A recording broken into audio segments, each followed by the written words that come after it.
Chapitre 6. Ismaël en Zamzam. L'histoire du bébé qui a pleuré dans le désert et dont les larmes coulent encore aujourd'hui à la Mecque.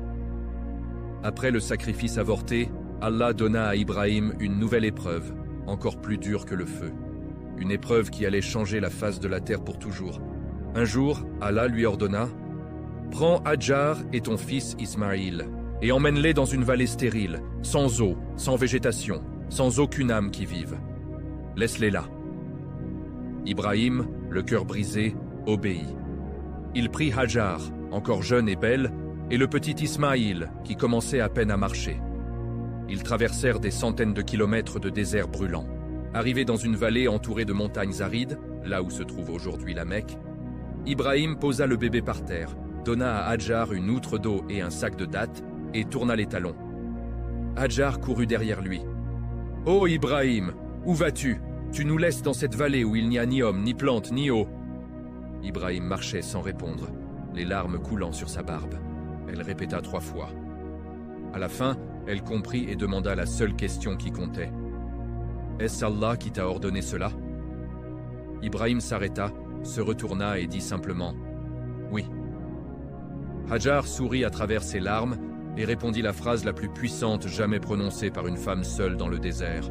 « Alors, il ne nous abandonnera pas. » Ibrahim partit, et Hadjar resta seul avec son bébé dans un silence de mort.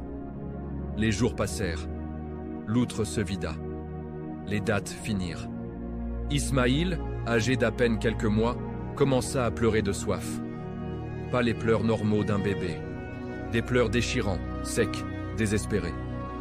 Ses petites lèvres se craquelaient. Ses yeux s'enfonçaient. Hadjar ne supportait plus de le voir souffrir. Elle courut vers la colline la plus proche, Safa. Elle monta au sommet, scruta l'horizon, rien. Que du sable et des pierres brûlantes. Elle redescendit en courant, traversa la vallée, monta sur l'autre colline, Marwa. Toujours rien. Elle refit le chemin inverse, Safa, Marwa, 7 fois. Courant comme une lionne, le cœur en feu, les larmes coulant plus vite que ses pas.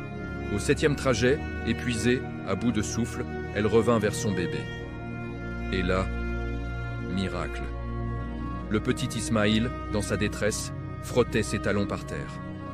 Et à l'endroit exact où son talon frappait le sable, une source jaillit. Pas une petite source, une source puissante, claire, fraîche, qui jaillissait comme une fontaine. Hadjar cria de joie. « Zam! Zam !» « Arrête! Arrête !» en ancien égyptien pour empêcher l'eau de se perdre dans le sable. Elle entoura rapidement la source avec du